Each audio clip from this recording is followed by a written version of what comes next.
Everyone, বর্তমানে bitcoin প্রায় 69 দিন ধরে একটা রেঞ্জের মধ্যে, চপি রেঞ্জের মধ্যে রেঞ্জ করতেছে। এটা হচ্ছে আমাদের জন্য খুবই একটা বোরিং জোন। অ্যান্ড এই জোনটা থেকে আমরা তখনই মানে বের হতে পারবো যখন যখন হচ্ছে যে আমাদের এই প্রাইস রেঞ্জটা 98 বা 99,000-এর উপরের দিকে ক্লোজ। বিটকয়েনের ডেলি চার্ট বা উইকলি চার্টে চলে যাই আমরা। ফার্স্ট অফ অল আপনাদেরকে ডেলি চার্ট দিয়ে বোঝাই। দেন হচ্ছে যে এখানে যদি আমরা দেখি নভেম্বর 21 তারিখ থেকে এখন পর্যন্ত জানুয়ারি 29 তারিখ পর্যন্ত প্রায় 69 দিন। নভেম্বর 21 তারিখ থেকে জানুয়ারির 29 তারিখ পর্যন্ত প্রায় 69টা দিন এই একটা রেঞ্জের মধ্যে আমরা কিন্তু আপনার এই যে একটা চপি রেঞ্জ বলা যেতে পারে, এটার মধ্যে আমরা রেঞ্জ করতেছি, রাইট? তো এই জোনটা আমাদের জন্য আসলে খুবই এখন পর্যন্ত বোরিং একটা জোন হিসাবেই চলতেছে। কারণ হচ্ছে যে এখানে না আমরা পাম্প পাইতেছি, না হচ্ছে ডাম্প পাইতেছি। তো কখন আমরা বুলিশ হবো বা হচ্ছে কখন এখান থেকে আমরা একটা এন্ট্রি জোন খুঁজতে পারবো, তা হচ্ছে যে আমরা আজকে ভিডিওতে আলোচনা করব। তো আমি আশা করতেছি বিটকয়েন যখন এই 97,000 রেঞ্জটা উপরে আমরা যখন হচ্ছে যে আমি আপনাদেরকে যদি একটু করে দেখাই, এই জোনটার উপরে যখন আমরা চলে যাব, দেন হচ্ছে যে এখানে আমরা একটা রেঞ্জিং দিব। দেন হচ্ছে যে এখান থেকে যখন ডেইলি বা উইকলি ক্লোজ দিব, দেন হচ্ছে যে এখান থেকে আমরা একটা ভালো লেভেলের পাম্প আশা করতে পারি। বাট এর আগ পর্যন্ত আমার মনে হয় না আমরা কোনো মানে পাম্প পাবো বা হচ্ছে যে ওইরকম কোনো ভালো মুভমেন্ট আমাদের অলস বলেন বা হচ্ছে যে বিটকয়েন বা ইথেরিয়ামে আসবে। যদি আপনার কয়েন ক্লাসে যাই, এখানে যদি আমরা লাস্ট আপনার 24 আওয়ার্সের লিকুইডেশন দেখতে পারবেন হচ্ছে যে প্রায় 342 মিলিয়নের উপরে হচ্ছে যে আপনার লিকুইডেশন হয়েছে, রাইট? তো এটা হচ্ছে ডেইলি, হচ্ছে এখন আমাদের জন্য এটা ডেইলি একটা রুটিন হয়ে গেছে যে হচ্ছে যে 2 দিন পর পর আমাদের এই লিকুইডেশন যে আমাদের যে ম্যাপটা আছে বা হচ্ছে যে একটা নোটিফিকেশন আছে, সেটা আমরা পাইতেই আছি, রাইট? কারণ হচ্ছে বর্তমানে আপনার বেশিরভাগ মোস্ট অফ দ্য আপনার হচ্ছে যে মানি রোটেশন হচ্ছে যে আপনার গোল্ড বা হচ্ছে সিলভার বা কপার বলেন, এগুলোতে আপনার মানি রোটেশন হচ্ছে। তার কারণ হচ্ছে যে আপনার গোল্ড এখন পর্যন্ত অল টাইম হাই চলতেছে, আপনার সিলভার অল টাইম হাই চলতেছে, যার কারণে হচ্ছে যে হাই হাই রিস্কের যে অ্যাসেটগুলো আছে লাইক হচ্ছে বিটকয়েন, ইথেরিয়াম, এগুলোতে খুবই কম মানি ফ্লো হচ্ছে অ্যান্ড হচ্ছে যে খুবই কম ভলিউম ঢুকতেছে, যার কারণে হচ্ছে যে মার্কেট খুবই আপনার মানে চপি রেঞ্জের মধ্যে আপনার রেঞ্জ করতেছে। ঠিক আছে, এই রেঞ্জটা আপনার খুবই বোরিং একটা জোন, অ্যান্ড যা হচ্ছে যে না আমরা এখানে কোনো ট্রেড অপরচুনিটি পাচ্ছি, না হচ্ছে আমরা কোনো ট্রেডে এন্ট্রি নিতে পারতেছি।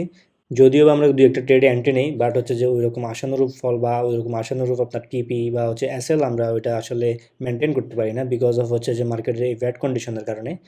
তো আমার মনে হচ্ছে যে আমরা আরও কিছুদিন এখানে রেঞ্জ করতে থাকবো এমনিভাবে, যতক্ষণ পর্যন্ত আমরা গোল্ডের টপ বা হচ্ছে সিলভারের টপে পৌঁছাবো। দেন হচ্ছে যে আস্তে আস্তে মানি রোটেশন আমরা এদিকে হাই রিস্ক যে অ্যাসেটগুলো আছে বিটকয়েন, ইথেরিয়াম, তখন হচ্ছে যে একটা মানি ফ্লোর সম্ভাবনা আছে।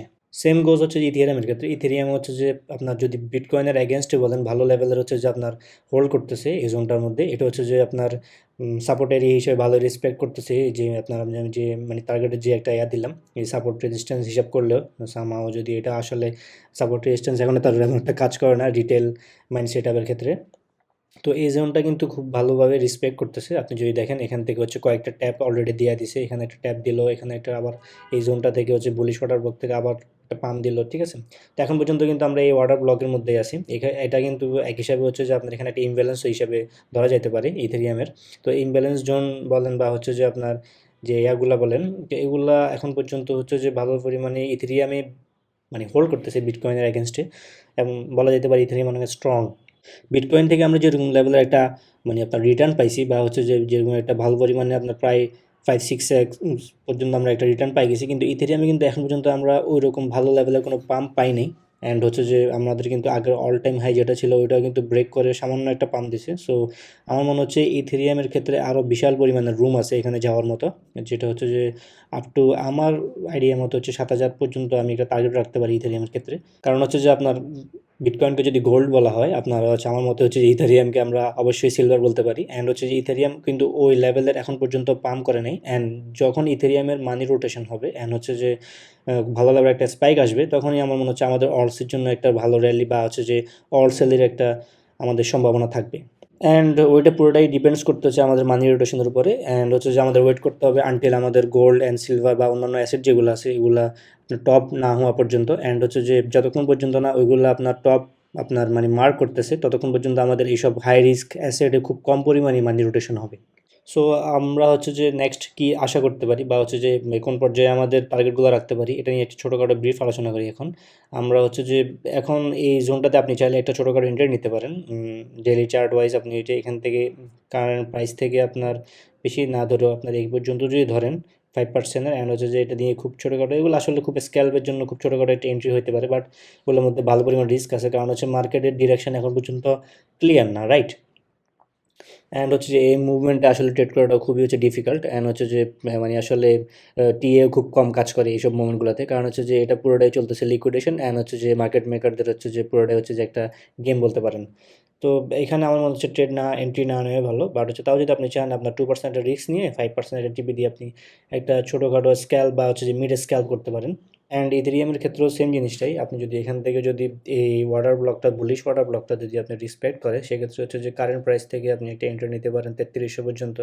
এটা হচ্ছে যে এই এই আপনার যে উইকেট টপ পর্যন্ত, অ্যান্ড হচ্ছে যে এখান থেকে স্বাভাবিক এটার নিচে লোটার নিচে আপনি হচ্ছে যে এখানে একটা এসএল দিতে পারেন।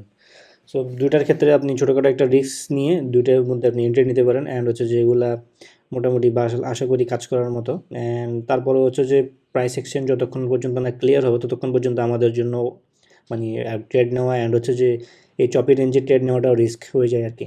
তো এই ছিল আমাদের আজকে ছোটোখাটো বিটকয়েন অ্যান্ড হচ্ছে যে ইথেরিয়ামের আপডেট। অ্যান্ড হচ্ছে যে নেক্সট আশা করি আমরা হচ্ছে যতক্ষণ পর্যন্ত এই চপি রেঞ্জগুলো ব্রেকআউট করবো, অ্যান্ড হচ্ছে যে ব্রেকআউট করে এর উপর একটা ভালো ডেইলি ক্লোজিং দিব, এর আগ পর্যন্ত আমাদের আশা করা যায় না যে আমরা একটা ভালো মুভমেন্ট অলস বা হচ্ছে ইথেরিয়ামে পাবো।